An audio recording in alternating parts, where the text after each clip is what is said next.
আসসালামু আলাইকুম। আজকের ব্লগটি খুবই স্যাড এবং ইমোশনাল একটি ব্লগ।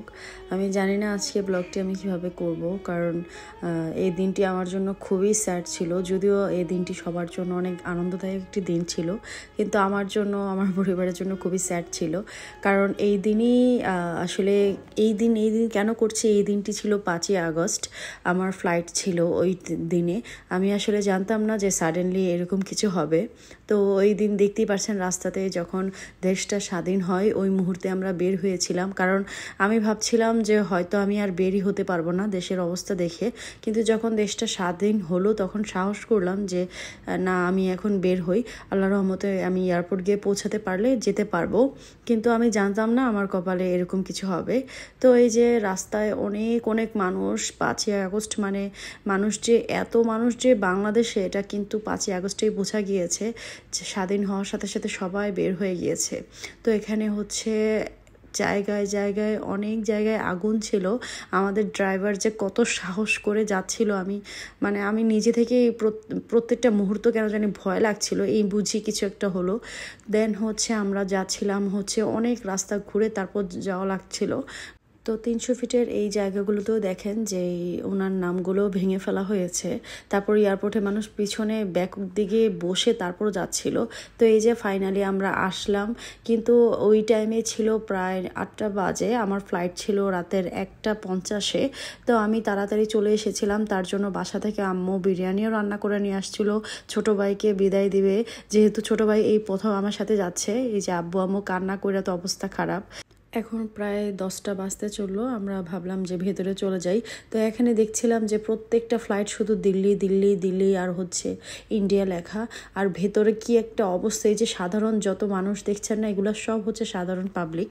দেশটা স্বাধীন হয়েছে আসলে আমাদের জন্য অনেক আনন্দদায়ক, কিন্তু ওই দিন আসলে এরকমভাবে সাডেনলি এত কিছু হবে আমরা বুঝতে পারিনি। বেয়ার একটা দিন আজকে। ইন্দো এয়ারলাইন্সে টিকিট কাটা হয়েছিল, বাট আনফর্চুনেটলি আমরা এখান থেকে ফিরে যাচ্ছি, কারণ তারা আমাদেরকে কোনো কনফার্মেশনই দেয় নাই যে টিকিট চেঞ্জ হয়েছে বা ক্যান্সেল হয়েছে। তো সাডেনলি আসার পর জানতে পারলাম। সো এখন খুবই কপাল খারাপ, কারণ ওনারা বলছেও না কবে আসলে ফ্লাইট হবে, সো আমরা জানিও না। যার কারণে এখন চলে যেতে হচ্ছে বাসায়। এই যে লাকেজ চার্জিং নিয়ে সব কিছু নিয়ে একটা হ্যারাসমেন্টের মধ্যে আছে বাংলাদেশে বলতে গেলে অনেক মানুষ। সো এই মুহূর্তে আমরা এই একটা অবস্থায় আসছি। এখন কি আর করা, সব মাল নিয়ে বাসায় আবার রিটার্ন রাখতে হবে। আর জানি না আমাদের ফ্লাইট কবে, শুধুমাত্র জানি আনটিল কবে সেটা আসলে আল্লাহ পাকই জানে। তারপর আমরা এখানে অনেকক্ষণ দাঁড়িয়েছিলাম এবং ভেতর থেকে জানানো হলো আজকে সব ফ্লাইট ক্যান্সেল, কারণ আজকে সব চোরেরা পালাচ্ছে দেশ ছেড়ে। তার জন্য আসলে আমাদের ফ্লাইটগুলো আমরা তাদেরকে উৎসর্গ করে দিলাম।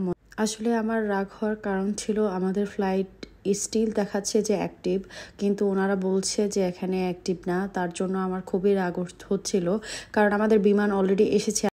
কোনো বিমানে যাচ্ছিলাম না, আমি যাচ্ছিলাম হচ্ছে মালয়েশিয়ান একটা বিমানে। আমি যখন তাদেরকে নক দিয়েছি, তারা বলল যে আমাদের ফ্লাইট চলছে।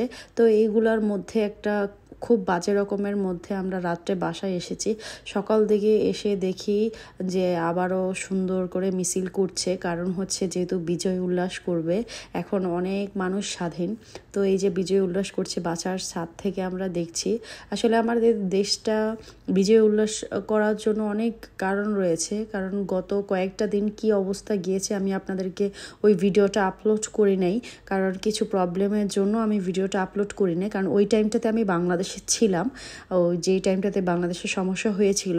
তো ওই ভিডিওগুলো আমি অবশ্যই আপলোড করব, যেহেতু এখন আমরা স্বাধীন দেশে, আমরা নিজেরা সব কিছু স্বাধীনভাবে বলতে পারবো। তো এই যে এখন সকাল সকাল এগুলো দেখার পরে কালকে রাতের যে ইয়েটা আমার সাথে হয়েছিল, সেটা মনটা ভালো হয়ে গিয়েছে। আমার ফ্লাইট ক্যান্সেল হয়েছে, বাট আমি স্টিল জানি না যে আমার ফ্লাইট কবে দিবে, যেহেতু এয়ারপোর্টের অবস্থা খুবই খারাপ। আর আমাদের দেশে একটা জিনিস আমি লক্ষ্য করলাম যে ছাত্ররা যে সব কিছু পারে সেটাই আজকে প্রমাণ করে দিল। আর আমি আসলে অনেক ভিডিও শুধুমাত্র ওই টাইমটাতে ছাড়তে পারিনি, একে তো নেটের সমস্যা ছিল, তার উপরে তো আপনারা সবাই জানেন বাংলাদেশে কি অবস্থা হচ্ছিল, কেউ যদি ভিডিও ছাড়ে তাহলে আরও বেশি অবস্থা খারাপ। তো যাই হোক, ভিডিওগুলা অবশ্যই ছাড়বো, এখন আমরা ছাড়তে পারবো। আজকে আপনাদের সাথে জাস্ট স্যাড একটা দিনটাই শেয়ার করব, বেশি কিছু আর শেয়ার করলাম না। তারপর কি হয়েছিল, আমি কি ফ্লাইট পেয়েছিলাম নাকি কি হয়েছিল সেটা দেখার জন্য অবশ্যই ভিডিওটি লাইক করে রাখবেন যাতে পরবর্তী ভিডিও দেখতে পারেন। সবাই ভালো থাকবেন, সুস্থ থাকবেন। আল্লাহ হাফেজ।